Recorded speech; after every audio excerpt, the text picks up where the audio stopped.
This video is a recording of a question and answer session on Seyyed Hossein Nasr and his work Knowledge and the Sacred with Professor Fuad Naeem. Fuad is an assistant professor in theology at University of St. Thomas in St. Paul, Minnesota.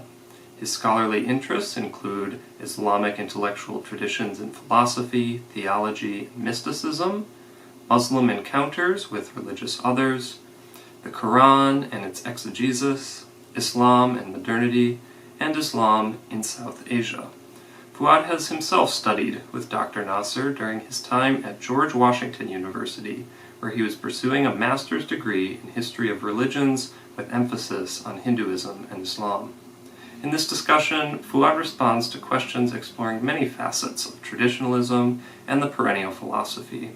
Topics addressed in this Q&A include what counts as a valid tradition and how this is known, the history of the term religion and whether this category is justifiable, how traditionalists understand revelation and how they deal with exclusivism, reconciling the non-theistic metaphysics of Buddhism with theistic traditions, and Platonic and Islamic elements at the foundation of traditionalism, along with other topics.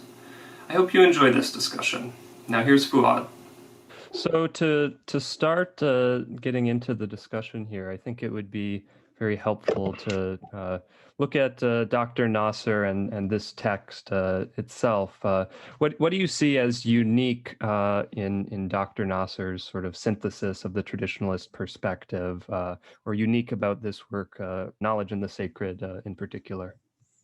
Yeah, so I think one of the things that Seyyed Hossein Nasr does is that among the major traditionalist figures, people like and Schuon and Lings, Kumaraswamy, Marco Pallis, people like the Titus Burkhardt, he's the only one who's a full kind of academic, right? He's almost sometimes seems to be posing as an academic, but in the sense that he's beyond academia in at least an aspect of him. But he's a very highly credentialed academic. He's degrees from MIT, Harvard. He's had for example, delivered these are the Griffith lectures, which in theology, which I think is the only Muslim. It was the first one. I don't know if they've picked any other one, but I don't think so. At least not in. Last time I checked, which are considered some, the most prestigious lectures in theology. And his similar thing, he was picked for Library of Living Philosophers, which again is one of the most prestigious or kind of philosophy honors you can receive, so to speak. And he's the only Muslim so far as well. So he's one aspect is that he's very much he brings that language of traditionalism and tries to synthesize it with the world of academia and present it to academic audiences. This includes, academia is not only one thing. In the study of religion in academia, there's both people of a theological bent, but of course, mainstream academia, when people think about it, is much more historical, critical, and so forth. So his works are kind of trying to make a space for the traditional point of view and introduce aspects of traditional ideas, which are not only about traditionalism, it's also about trying to actually present aspects of the Islamic tradition that he's a specialist in a language that Nasr would say is much more authentic to how Muslims have thought about these figures or these ideas, to how Muslim theologians, scholars have approached particular ideas in Western Islamicists, Orientalists might have purely done historical readings of some of these things or misinterpreted them in certain kinds of places.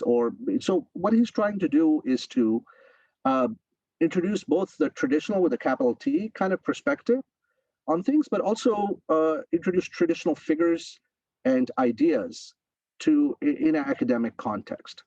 Some of the other traditionalists, none of them, really function in academia, although some of them wrote works that are academic, some of the works of Martin Lings. Of course, Kumaraswamy is in a certain sense very academic. Sometimes his footnotes are longer than his his writing itself. One could say Kumaraswamy is also an academic, so he does some of that as well. But I guess perhaps he's of another period, and he was not a self-identified traditionalist in the same way as he becomes part of the canon, so to speak, in a certain sense in later, although he was very much influenced by Guénon particularly. And Guénon, of course, the famous story with Guénon is that his dissertation was not that became such a centerpiece for a lot of traditionalists who came on board. If people like Martin Lings and a lot of others have said it was man and his becoming according to the Vedanta that actually led them down this path of traditionalism, because it opened them up to metaphysics, done in a pre-modern, non-Western context for the first time. And that book was his dissertation, which was rejected by the Sorbonne, where he was studying. So he then dropped out of his doctorate. So I would say that there are obviously other things, but I think that would be the one principal way in which Nasr's work is different, is in its audience, and therefore in its language, due to the audience that he's catering to. Great, that's very helpful. All right, I think we'll open it up to questions. Yes, so I had a few questions broadly related around the issue of special revelation, which to me seems, at least potentially in some cases, incommensurate with the idea that each living tradition is a legitimate path to God, when several might conflict doctrinally regarding the revealed tradition, such as like the nature of Jesus. So in the case of some, like Neoplatonism, for example, they don't really claim a descent of revelation. Like I'm wondering if the perspective would be possible for someone like Nasr, or what your thoughts on it, that like the insights of, for example, Neoplatonism into like the sacred science of reality as being kind of on a gradient of apprehension of that reality with that of various prophets from other traditions, as opposed to like a discrete intervention descending upon the latter figures, since it would seem that, like, I'm wondering what the epistemic justification would be for distinguishing revelations from non-revelations in the case of conflict between them. Like if the category is like the descent of a living tradition, then that would seem to imply that like Mormonism is legitimate, but Zoroastrianism is kind of on its way out. If it's just kind of like an intuitive thing, that would seem to conflict with like the precise science of like the scientia sacra that Nasr talks about, of the esoteric. And then if it's gained in like esoteric contemplation or prayer, then it would seem that would mean the truth of particular doctrinal conflicts of a revealed nature would be resolved between the saints of various traditions, such as the nature of Jesus, for example, again.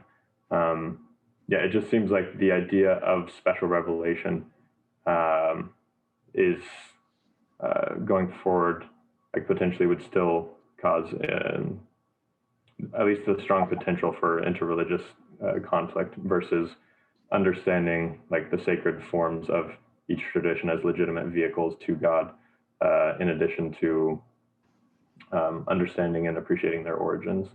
I don't know if that makes sense, or if you want me to elaborate. What do you mean by special revelation? What do you mean by that, the special aspect of it? Right, as opposed to general revelation of like esoteric insights into, like you're saying, theology in a broad sense, or like I was mentioning, like Neoplatonism, for example, doesn't. Yeah, I see. Okay. Particular descent of revelation. So special revelation, you would qualify what is special revelation? Like Jesus? Or... So, like particular texts being seen as intrinsically authoritative because they were sort of dictated from God in some sense. Okay, all right. Yeah. So revelation itself, the way that traditional authors, at least Nasr and Schuon, have used it, refers to really not just refers to anything that comes from from a transcendent source, right? And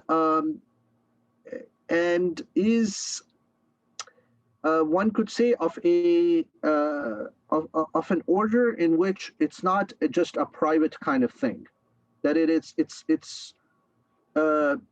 destiny, so to speak, is to form a community or form a tradition.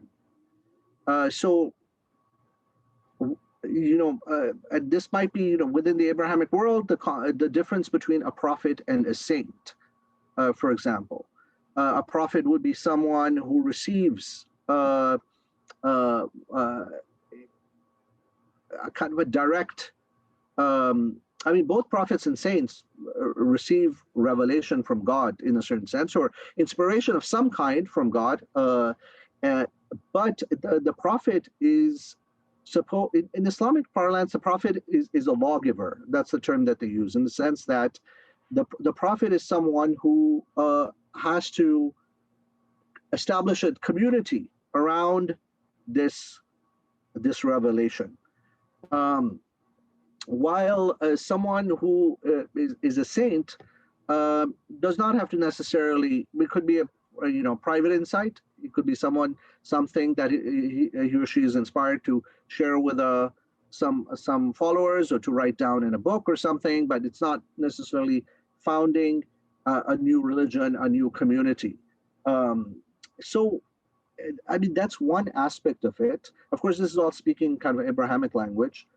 Another aspect of it, I think, when you mentioned modernism and things like that, that the traditionalists would talk about is that a revelation is necessary because it's, as I think maybe Sean once put it, that only that can get to heaven which comes from heaven, or for example, Irenaeus's lines, which something to the effect, if the early Christian church father, what was it? Yeah, God became man so that man could become God. So the idea is that the transcendent needs to reveal itself in different modes in this world in order to in order for people to access the transcendent.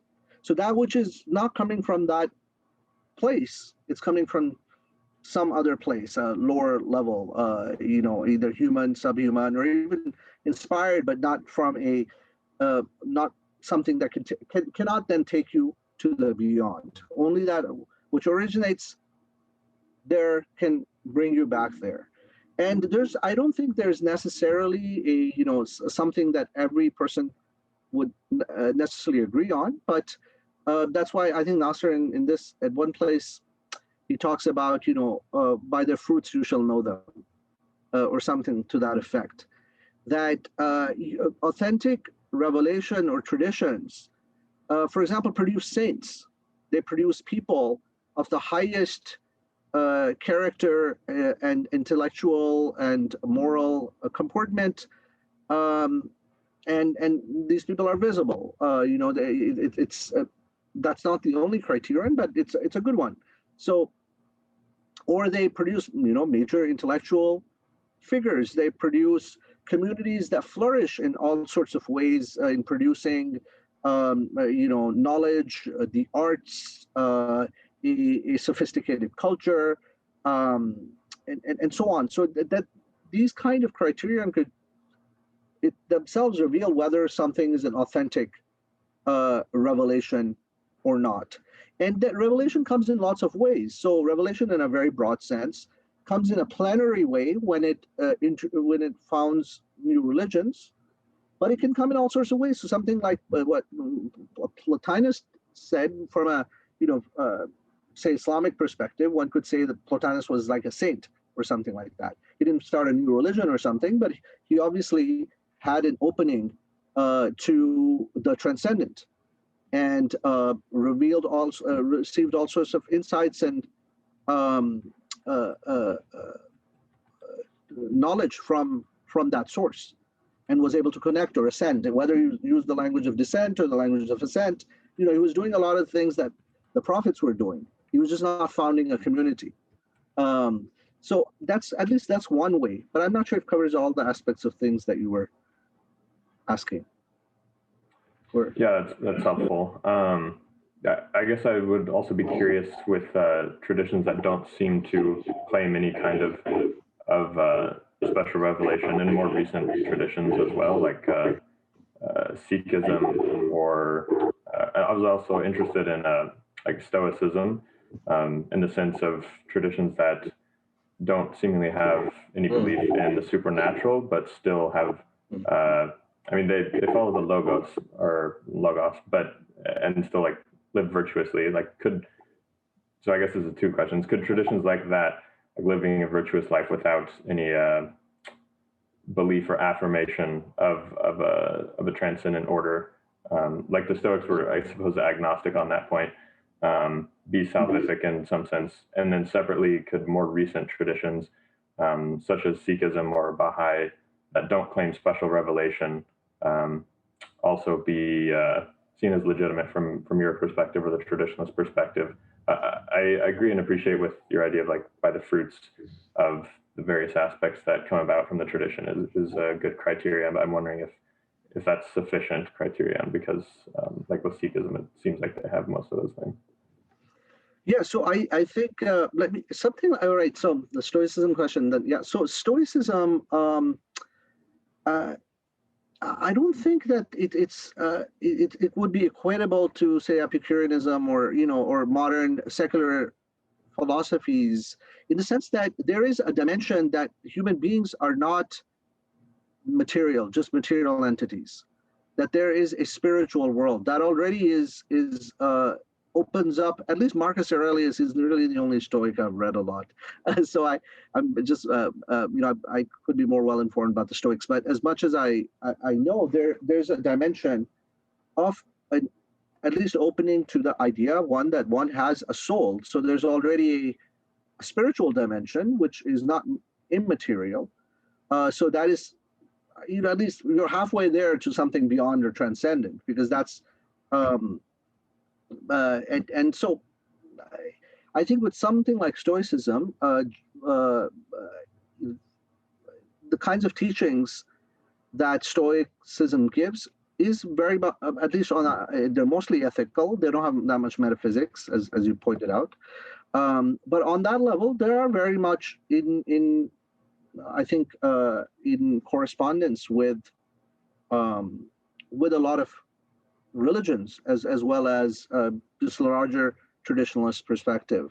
So I think in the case of some of Stoicism or other forms of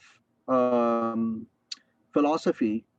Okay, one thing's interesting in this regard is, generally speaking, from a traditionalist perspective, as far as I understand it, the problem occurs with the emergence of a non-religious, non-spiritual worldview, right? And this worldview is anomalous, in the sense of the history of humankind, right? So that humanity, as far back as you go, has had. There were not any, people. There were not any atheists running around, the jungles of any place in the world, or whatever, wherever, hunter gatherers or whoever they were doing. They were not that as far back as you go, people have had a sense of the spiritual, a sense of the soul, a sense of religion. They've had rites and ceremonies and as well as worldviews that correspond, as far as past back as we know, to a metaphysical or spiritual understanding of the universe. So that so when does this or secular perspective arise? In its fullness, it arises around the time of the Renaissance, from a traditionalist perspective. That with the break, for example, in philosophy, you go from scholastic medieval Christian philosophy to Descartes, or in art, you go from the very Christian Gothic and illumination, the painting, for example, someone like Giotto, who was already a little bit on the late side, to someone like Rubens and Titian and Michelangelo. Well, I mean, they might have beautiful things, but it's very worldly. It's a very different form of art than you had in the medieval period. So, and you see that in a lot of other things, with scientific revolution, of course, being the most important, in which the whole perspective goes from a qualitative understanding of the universe to a quantitative one, in which only that which is true, which can be shown through observation and through mathematics and through quantity. As you know, the reign of quantity is one of the great works of Guénon, in which he goes into this deeply, and the difference quality and quantity, and how modern civilization is particularly founded on quantity. But so it happens in the Renaissance, but there were seeds of it already, and I think Sean has written on this, and Guénon as well. There were seeds of this already beginning in ancient Greece, and particularly in Rome. So that you already had, although religion completely was not, there was still religion around, but some forms of secularism or a secular perspective was beginning to develop, or very anthropomorphized and not very functional forms of religion were coming to, for example, in the kind of the Greek gods, that the way that were popularly understood as just kind of big human beings, with the egos and so forth, this kind of idea about them. So that already there was some kind of decadence happening there. And from my mind, again, I'd have to go study the history of Stoicism and so forth. I feel like things like Stoicism, and even by a much greater way, Neoplatonism, were a reaction to the kind of decline of religion within the Greco-Roman world. So one could say, from a traditionalist perspective, that heaven needed to have a compensation because there's no functioning religion, or there's lots of little like mystery cults and things going on. So it was not time for for whatever reason, for a brand new revelation to the Greeks. So there were people like Plotinus or some of the other mystery schools and philosophy, schools of philosophy like Stoicism. So, Stoicism in many ways, to me, does seem to correspond to certain aspects of other religions and traditionalism. Now, coming to the modern period, one of the problems with a lot of modern religions is that they are they are deeply influenced by and come out of a context of modernity. So that they are, and again, by the fruits you shall know them, in the sense that many of these religious traditions embrace modern ideas, modern forms. They might even come from them. If they don't come from them, they very easily embrace them. An example of that would be in Baha'ism, for example. In Iran, Baha'is were among the earliest and who to embrace kind of forms of modern thought, again,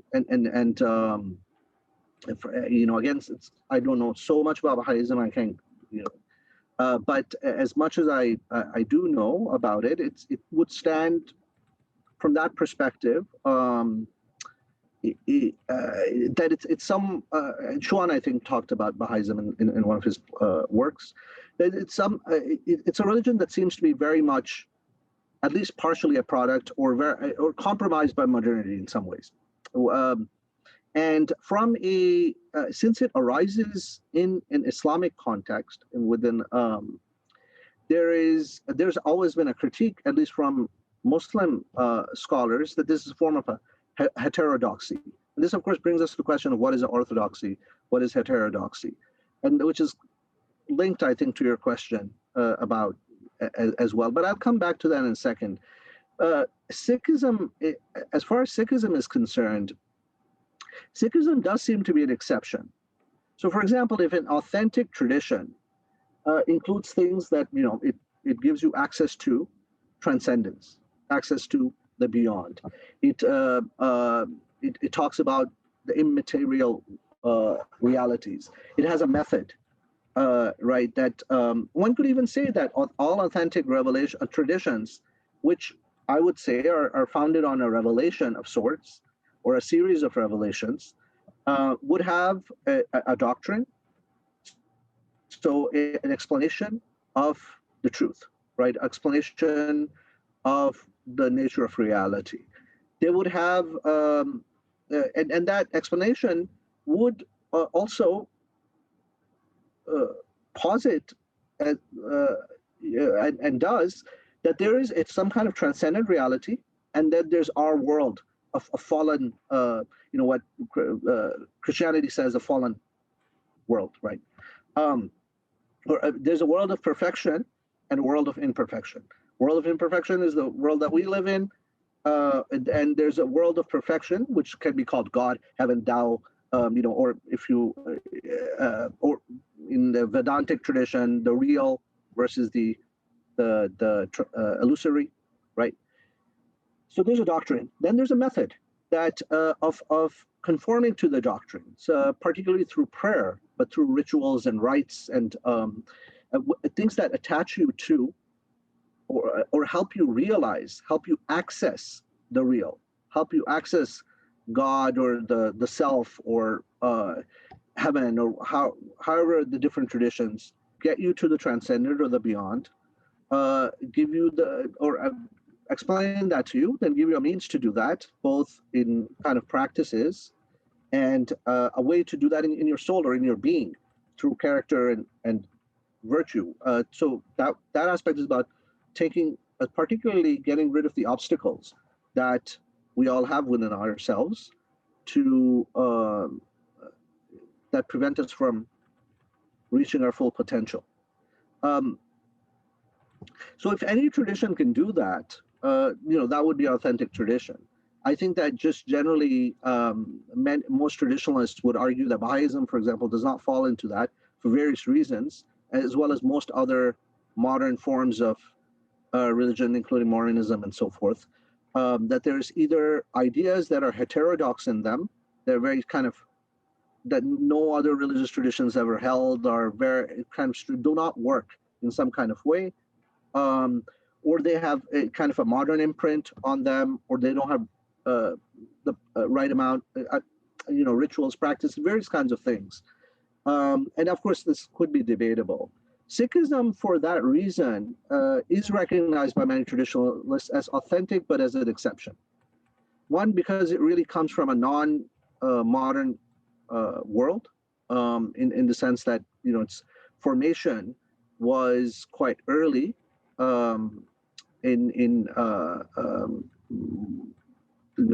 well before Europeans ever got to India, and 14th century, 13th century, and or at least some of the original influential figures, and then it develops after that in the 16th century. But some of the influential, like Kabir and so forth, who are the main influences, are from this earlier period. And Sikhism also is interesting in the sense that this is something that traditionalists have not written that much about. I studied the history of India and intellectual history in South Asia, so this is just my take on it. Is that Sikhism didn't necessarily need to be declared a religion. That was something of an accident. What do I mean by that? When the British were in India, they had a hard time trying to figure out what the heck was going on with they would go into, so they this is in their gazettes from that time. It's really interesting reading. So they'd send out a guy to ask everybody their religion because they wanted to have a census in which everybody has a religion. So they would ask someone and they'd be like, yeah, they would be like, I don't know what you mean. So then they're like, where do you go to the temple, to the mosque, to the, and it's like, well, on Sundays I go to the Hindu temple, on Fridays I go to the mosque, then I go meet the Sufi, and then the yogi I see the other day. And they're like, what, what's going on? Some of them were befuddled by, what kind of people are these? These are people coming from, strict, Church of England at that time perspectives. And so they basically came up with that if you, a couple of criteria, if you fall under that, you're a Hindu. In a certain sense, Hinduism is a somewhat of an invented religion in our modern sense of understanding of it. There were lots of different Indian religions, one could say, or Indian spiritual paths that were put all under one umbrella and called Hinduism. Originally, the British wanted to include Sikhism as part of it. So they were casting all Sikh people who didn't quite identify Sikh, but they had the practice that Sikhs do, or that's some of the beliefs, as Hindu. But in a little, but the Sikhs said, we follow something quite different from a lot of other Hindus. We don't worship gods and goddesses. We do not, we have our own kind of rituals, our own very specific figures.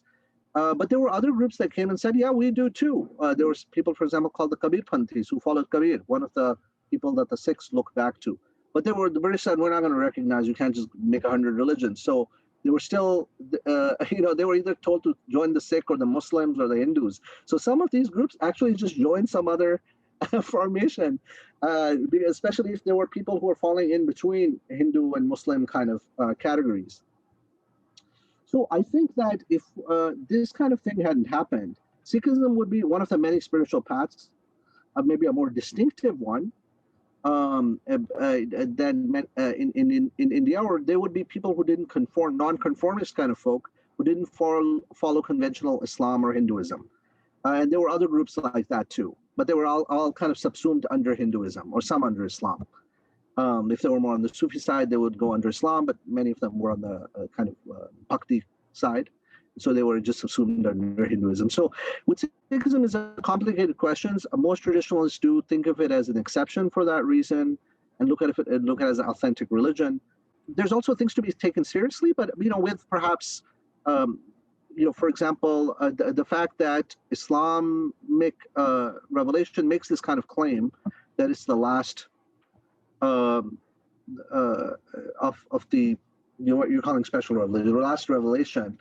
That's something, at least, I think that many traditionalists take it seriously, not because it's a claim, because that claim could be technically relative. And not everything every religious tradition says from a traditionalist perspective is, there's something that Nasr talks about called the relatively absolute. So it's absolute in a particular sense, but only within a particular universe, in the sense that the sun is our sun in our solar system, but does not mean that there's not other suns in other solar systems that might appear to us as stars or something like that. So from that perspective, also the idea of another major religious tradition, not so much because of the Islamic claim, but the idea that this is the Kali Yuga, it's the end of time, or it's the last kind of cycle of existence. That a lot of traditionalists, starting from Guénon, write about, presupposes that there's really the conditions for the coming of another religion have been long past. That the kind of receptivity, both on a cosmic and a human level, is just not there for something like that to happen. And that's why something like a cataclysm, or the coming of a in at least in Christianity and Islam, the coming of Christ, or some kind of avataric figure, the Kalki avatar, the Maitreya Buddha, various other kinds of figures like that, it would need to happen, and that's always in kind of a cataclysmic um, fashion. That figure would start like a new world or something like that, or humanity would then be in heaven or something, according to whatever particular perspective one follows, the Indian versus the Abrahamic. Thank you. That's really helpful. All right, that was it's a good, very good question. So I just want to pick up one phrase that you mentioned just a few minutes ago. You sort of said that you speak of like authentic religions, and then you said specifically that there's Indian religions, and then you said, or rather, Indian spiritual path. So you're kind of equating spiritual path with religions or religion in that sense. Now the question that I have relates to the deconstruction of the category of religion by history of religion, by religion scholarship. So you're probably aware of more recent figures like Wilfred Cantwell Smith, Tomoko Masuzawa, Guy Strumser, and Brett Nongbri's one of the more recent persons who wrote a book on the category of religion. So what all of these people have shown, just to reiterate, is that the term religio in Latin was one of the moral virtues, and the little used term, the plural form of religiones, was only used really for the monastic orders. And so it's not until really after the Protestant Reformation that we have the category of religion and the world religions, based off the Christian religion. And where religion here is defined as, a discrete set of propositions in terms of different beliefs and practices. This is a kind of the genus of religion.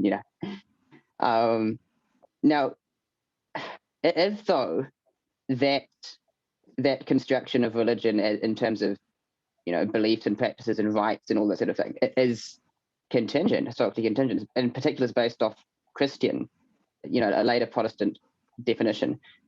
Do you see this as at all problematic? So when you make assumptions, based off the traditionalist school, that there are different religions or religious traditions, and where you're defining religion here as a discrete, separate, traditions. What if here's a proposal that I have that I'm quite I'm sort of just been thinking about for ages, is what if we go back to the pre-modern sense of religio as a moral virtue,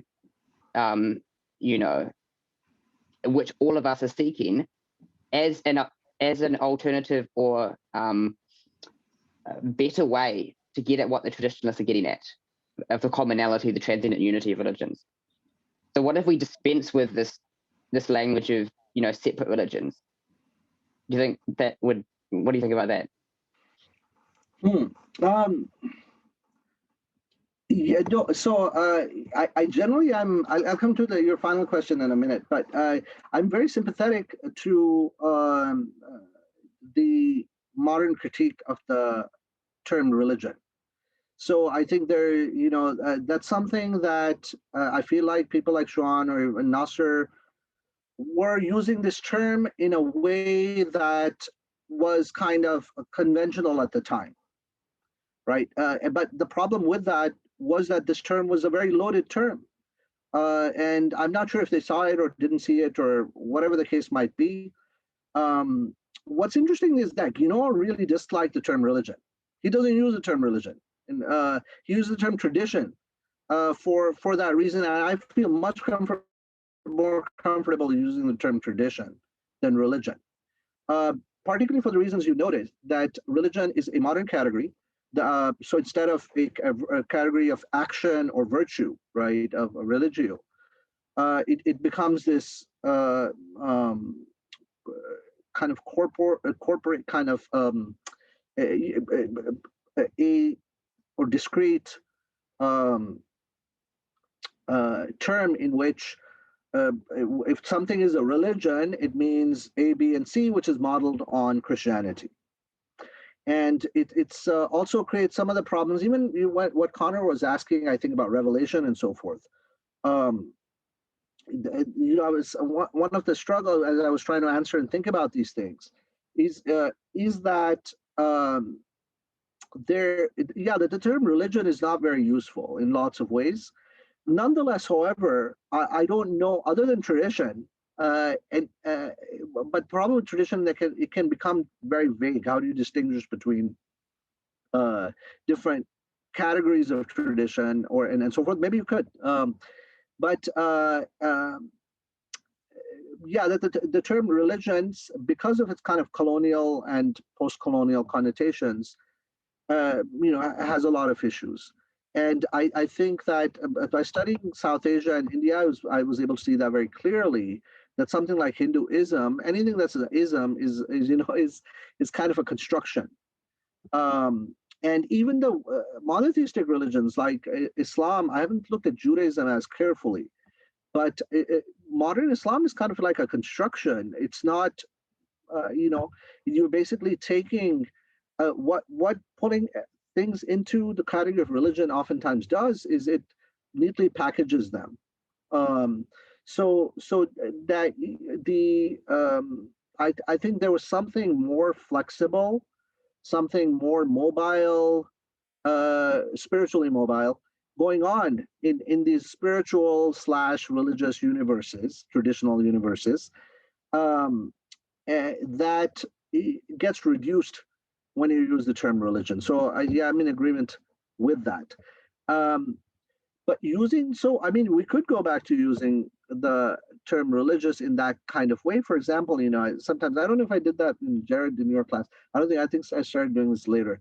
That about in the world religions classes, that how would in ancient Rome, for example, if you ask somebody, because our language, the reason I use the ancient Rome example is because our language comes from European, Latin, Greek, and so forth.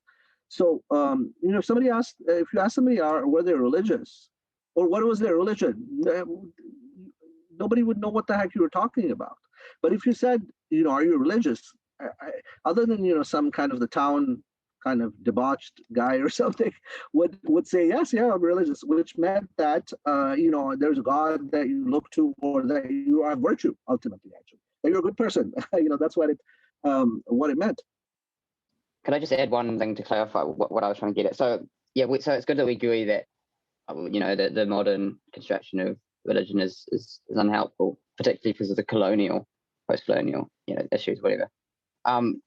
The question I had, though, more specifically, was to do with, so if we think of plural religions as mutually exclusive instantiations of a generic genus called religion, which is, I'm wondering whether that's problematic in itself. I see people like Nasr and the traditionalists, they presume that there's this genus called religion, and that's when they presume it, and they say that, that there's different, even if you use the word tradition, there's still that background assumption of the modern understanding of religions. That makes sense. That's what I'm trying to, and I'm wondering whether that assumption is still problematic, even if we use the word tradition. I think that the way it could be, depending on how tradition is used. The reason I like the term tradition is because it has multiple meanings already. So it's something which has a very historical kind of meaning, in which something which is passed down, right? It's just something which is passed down, which also is quite what, in my opinion, religions are really about. In the sense of, not really about, but going back to what Connor was talking about, at least topics that came up with authenticity or orthodoxy, we didn't talk directly about, but that was in the background. Transmission or passing on knowledge, for example, or sacred things, practices and forms of knowledge that are sacred, or come from some special, come from the transcendent or the beyond or something like that. That seems to be an aspect of tradition, and that is something which is gives the term tradition more, at least some flexibility. Tradition can also mean the larger definition of tradition, which would include, say, a religious tradition, a spiritual tradition, in which transmission would be an element, but it would include, doctrine and practices and various kinds of things. So I think that tradition could be a useful word, but I agree that one could use it again. One could abuse it as well, or map a particularly modern understanding or of religion onto it. But the problem is that almost using any kind of category might is a problem. So how do you talk about things in a meaningful way? So going back to, I also agree with you. The thing about conflict is that yes, it does create a particular conflict. It's that different religions are opposed to each other, or that since they're members of the same genus, then they're mutually kind of exclusive or something like that. I don't think tradition necessarily needs to do that. So, like I mentioned earlier, a lot of my initial interest in traditionalism was through this figure, Aleksandr Dugin. Are you familiar at all? A little bit, but unfortunately, I haven't really read anything by him other than just, various kind of other people's kind of summaries of some things he's written. Okay. Yeah, but I'm familiar with him. He's done a lot of stuff since I was in him too. So I actually just started checking in with him a little bit for the first time in a decade. So something that's you got into some of the problematic nature of the exclusive character of at least certain traditions toward one another. Dugin is a figure who's interested on a political level in creating some type of alliance between religious traditionalists against the secular modern Anglo-American West. So again, two-part question is, do you think that representatives of different traditional groups can put aside their differences to form this type of a political alliance? And number two, would that be a good thing?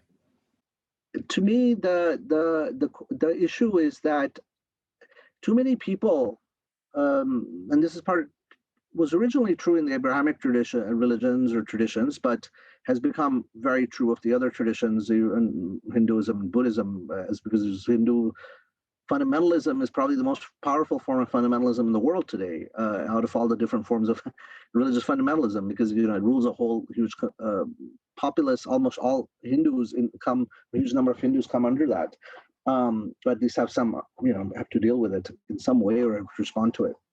There's Buddhist fundamentalism as well, and so and fundamentalism is kind of maybe a more one angle of it, but generally the exclusivism.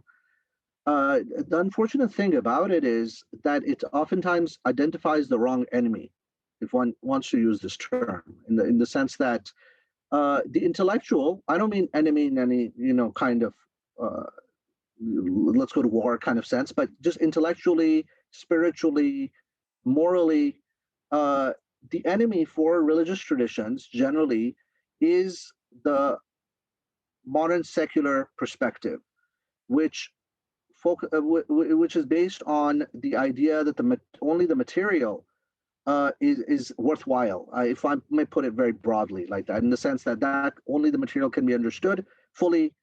The material is what you should pursue, and this is the capitalist dimension of it, and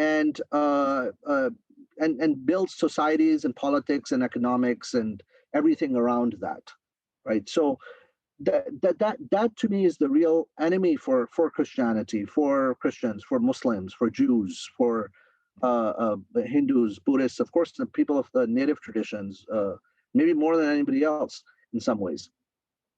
So because they're the worst affected by this, and any other tradition I'm forgetting.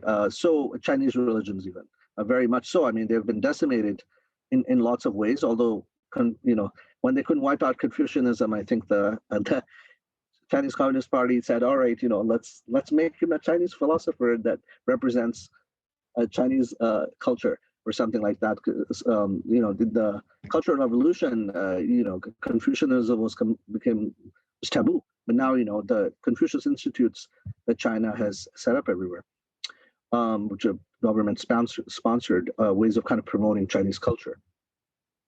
So I think that yes, I think that religious traditions have a lot of place to get together and speak against secularism in general. I would not necessarily say the West only, in the sense that secularism is a wider kind of reality than that. But politically, it makes sense. The West does make sense, since the U.S. and Europe are kind of aligned. They were the main colonizing powers. There's a whole legacy of domination by the West. Secularism was introduced by the West worldwide. So, but the reason I'm saying that is because one can do this in the West also, in the sense that you can oppose secularism while being in, say, in America or Europe or someplace. I mean, so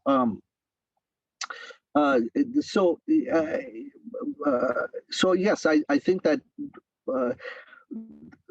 many religions, in identifying each other as enemies, are really kind of identifying the wrong enemy, and that's really unfortunate, because I think that different religious, spiritual traditions, even some philosophical traditions, are really allies, or can be allies, in creating an alternative visions of the world, of our place in it, of who human beings are, why we are here, what we should be doing. That mainstream scientific, industrial, capitalist, or communist for that matter, perspectives completely either do not acknowledge or actively deny that there is actually, for all the lip service about how important human beings are in like in Western popular culture with human rights and individual freedom and so forth. All this is in a little cocoon that you're supposed to have this freedom and these rights and so on. If it does not really tap into the true potential of human beings that religious and spiritual traditions not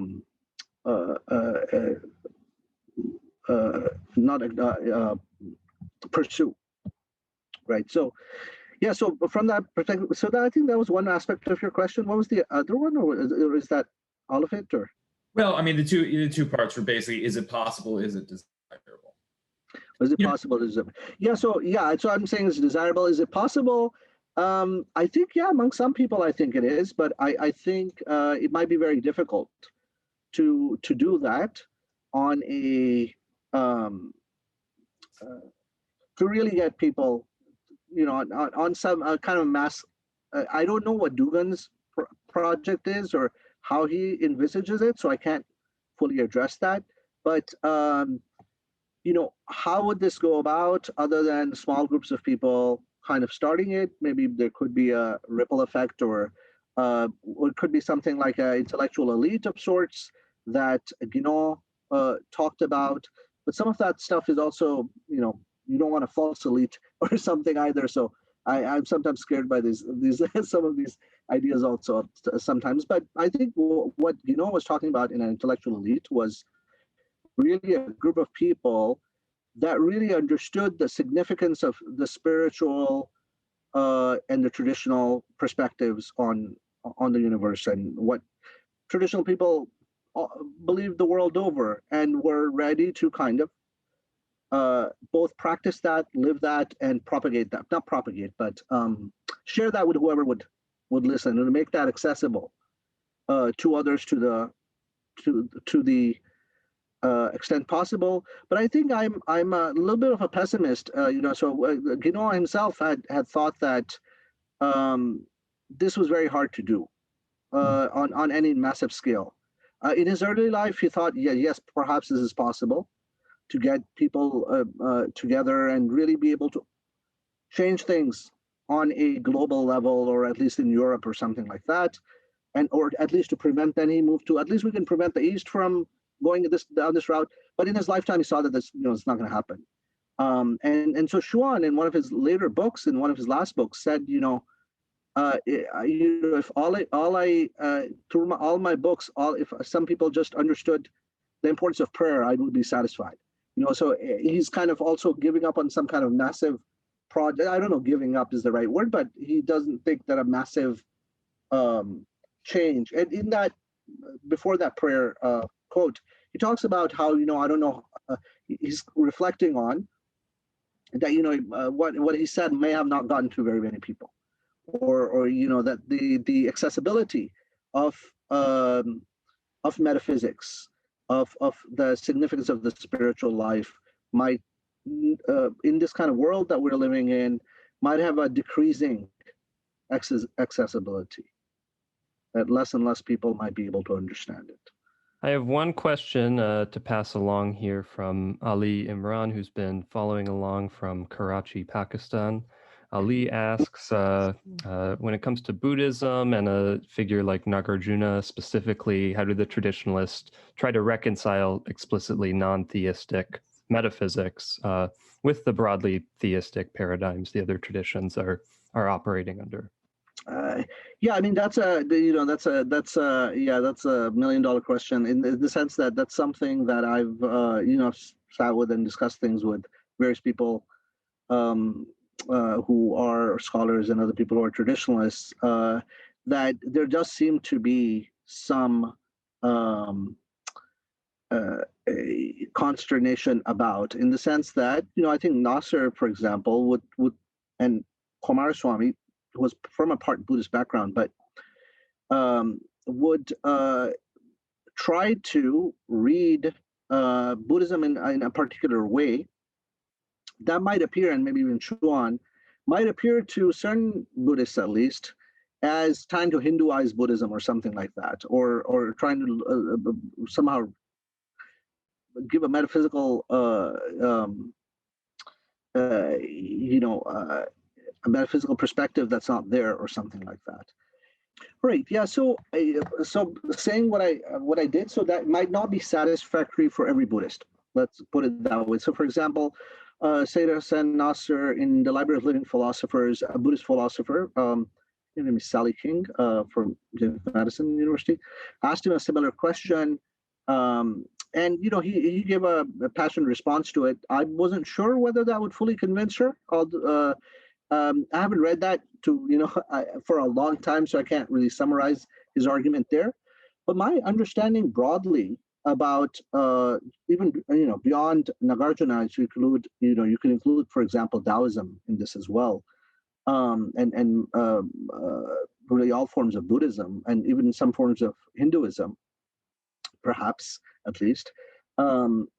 This idea of non-theistic religions, or traditions.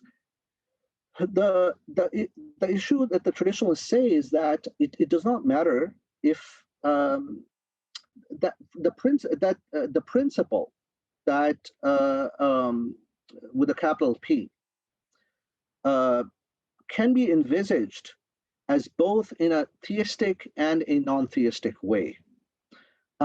So theistically, oftentimes it appears in what Hindu traditions might call a dualistic way, in the sense that there's a God and there are human beings. And a lot of people, particularly in the Abrahamic traditions, generally view God in this kind of way, at least on a popular level. That God is generally, so theistic understanding of God is that of a personal God. But even within the Abrahamic traditions, and definitely in Advaita Vedanta and other, which is non-dualistic forms of Vedanta in Hinduism, you have the idea that the principle or the first or something is ultimately beyond any form of personhood.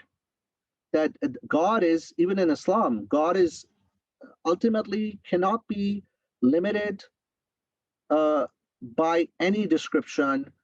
It cannot be categorized in any kind of way. Anything that puts restrictions on the one or the principle or the first or whatever you want to call it is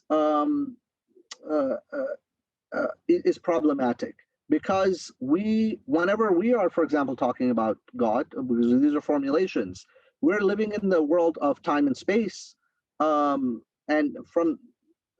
our language, as well as even our minds, are conditioned by that to some degree. At least in our mode of expression. Maybe a mode of realization might be on the deepest level. That would be something that mysticism, for example, aspires to, in which the duality between the subject and the object, or union. The term of union comes more from the Christian tradition, or, for example, in the Sufi tradition, you have the idea of annihilation and subsistence, annihilation before God and subsistence in God, for example. So this idea of God in his ultimate, or God, or the one, or the principle, can be envisaged both theistically and non-theistically, in the sense that as long as there is a principle, right? So something like the Tao, or something like the divine self, could easily, in Advaita Vedanta, would easily fall under that. It's harder to see where Buddhism stands and where someone like Nagarjuna would stand on. And again, I'm very rusty on Nagarjuna. It's been many years. But I think the one way that traditionalists have answered that is that even something like nirvana is some kind of state, even if it's something, it's something, at least something beyond, right?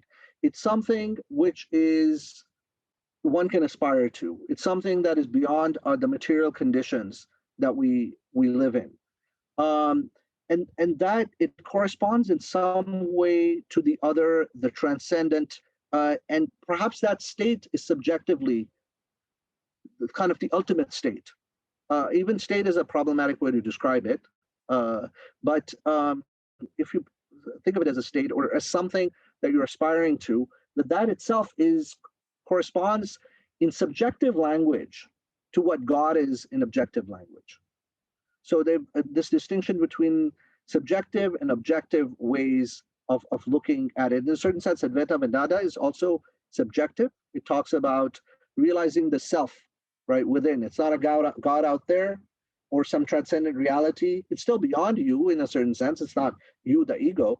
The Vedantic tradition talks about like you're peeling layers of the onion and getting to that the self, the atma inside. And so I mean, that would be, that's what I would say about that. I know a better answer probably could be given for it. If I was more familiar with Nagarjuna, I'd recently read Nagarjuna lately, but I know Nagarjuna tries to relativize any kind of metaphysics. And that is where, that would be hard from a perennialist perspective. But nonetheless, Nagarjuna is not a modern secularist, right? He's not an atheist in the modern sense of the term, in which he does not recognize, he's not trying to get to nirvana, or he's not trying to transcend in some way. And so from that perspective, I think one of the problems that I've come across when I was studying, when I was reading Nagarjuna many years ago, was that there are secular interpreters of Nagarjuna that really want to take him in this kind of direction of an atheistic or an analytical philosophy perspective. And that might not be, an authentic representation of what he's about either, because none of these figures are not purely philosophers. He's a Buddhist sage, he's a saint. He didn't just sit around writing treatises only or something. He meditated, he prayed, and did all sorts of things. What was he doing that for? Where is that? What is the place of that in the scheme of things? Excellent. All right, I have one question left here, perhaps, and then we can wrap up if that sounds good. So as I was reading through this again by Nasr, I was really wondering to what extent is this vision of traditionalism and this unity of religions a uniquely Islamic formulation, specifically from Nasr or Shuan as well, because I get some of the specific language they use, the idea of the prophets, the revelation. It fits very nicely into certain readings of the Quran, especially. But I mean, it seems more difficult than to try and ground yourself in, say, a Christian perspective and get to the same end point in the same way. Though I mean, certainly there's examples of people who have. But yeah, what to what extent would you say that traditionalism is an Islamic phenomenon, even if it's not necessarily very well received amongst most Muslims in the world today? Yeah. One thing about your last comment, I don't think it's well received by, in any community more, either. So it's not just about sure. Muslims, but because it challenges this the idea of multiplicity of revelation and all this kind of thing among, say, Christians and some Jews perhaps as well would not really be on board for that. So the I mean that's a very interesting question. Obviously, I don't think there's a definitive answer to this, but because there's if you look at the sources for some of the major writers in this. So, for example, Nasr, of course, does speak in a way. At least his metaphysics is largely Islamic. And he and some of the terminology he uses as well. Yet at the same time, he does try to speak in a broader way, in which one could say that a lot of this is not Islamic but Neoplatonic. And a lot of people have said that the traditionalist perspective is very Neoplatonic, and in that.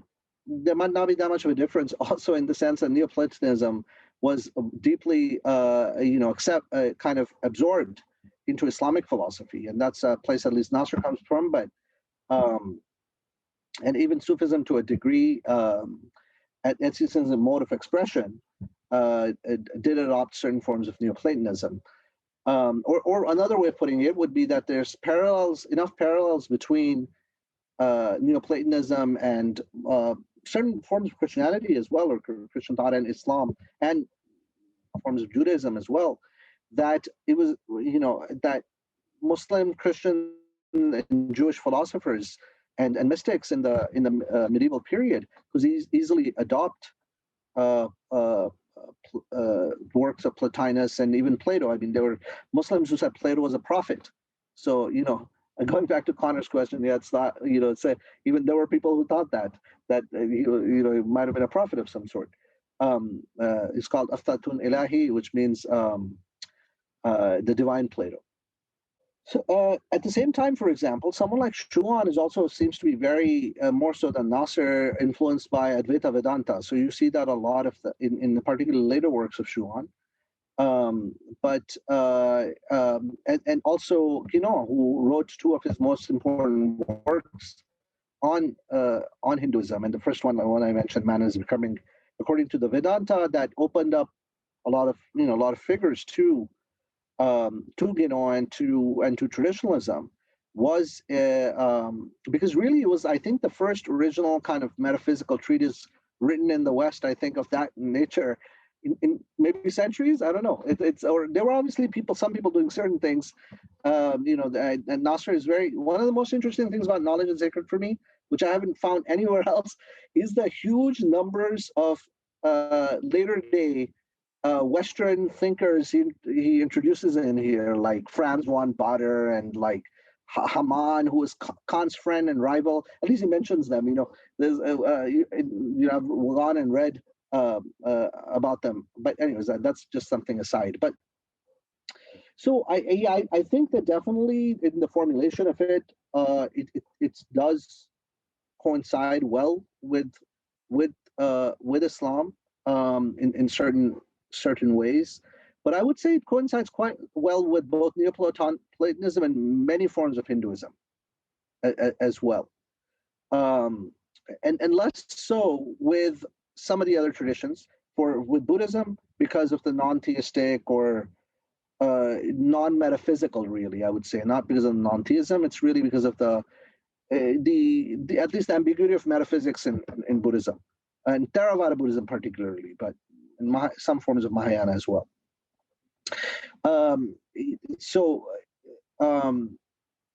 With Christianity, I think the main problem is that Christianity is almost the only tradition that has a exclusivism kind of built into it, at least in the mainstream interpretations. Maybe that's too harsh, but another way of perhaps putting it is that one thing that is problematic from I'll actually strike that. I'll put it this way.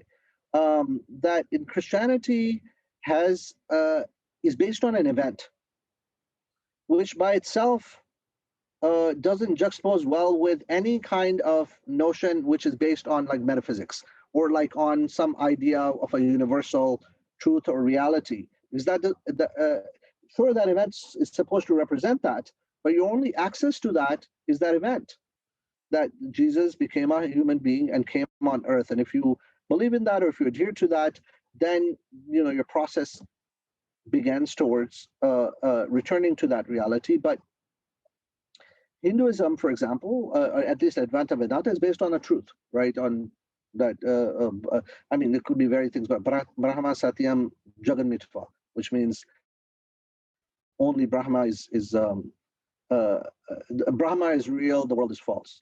Or in La ilaha illallah in Islam, there's no God but God, and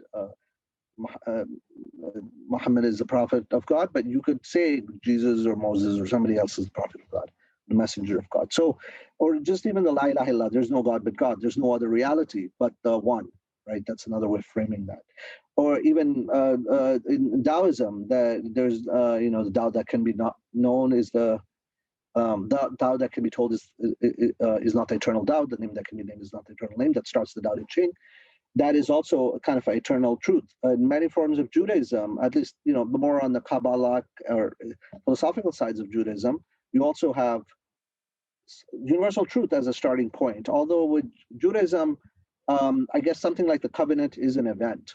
So Abrahamic, but then again, in Islam, the coming of the Quran and so forth could be seen as an event as well. But nonetheless, I think that the power of the idea for being first is central in many of these traditions, and that's why Christianity could struggle with traditional or perennialist thought a little more than some of these other traditions. So at the end of the day, I think that I know many of the traditionalists are Muslims or practice Islam. But I think other than Nasr, a lot of them might have been writing their things before they were even Muslim, like Guénon, for example.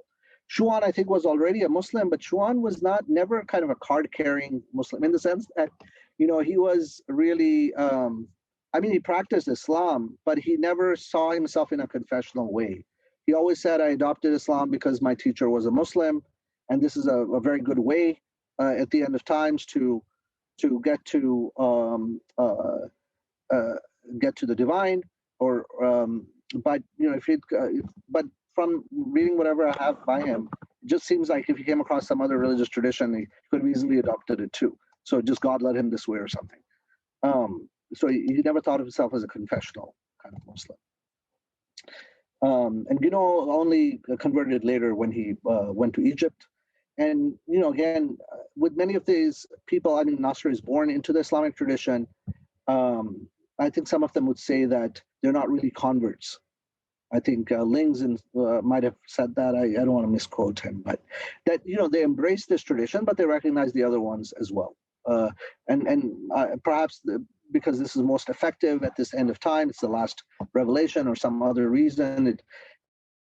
Because of that, it encapsulates metaphysics in a and what came before it in a synthetic fashion.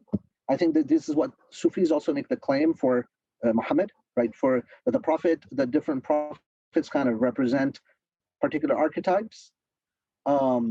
Jesus, for example, is about love and mercy, and Moses is about the law, for example, and justice, right? He frees his people and all this kind of thing. While Muhammad is somewhat not recognizable to outsiders because he's not one thing. He kind of brings all of these things together. He's both law and love and justice and forgiveness and power, and all of those things are all the kind of ultimately all the attributes of God are kind of brought together. Of course, this is an Islamic view, but it kind of neatly, in some ways, is you can neatly map it onto traditionalism, so that what you're saying, being a Muslim and a traditionalist, is maybe easier than being, say, a Christian or a Buddhist, at least those two. All right. Thank you so much, Professor Naeem, for coming and sharing your expertise here. Very, very helpful and much appreciated by all of us here.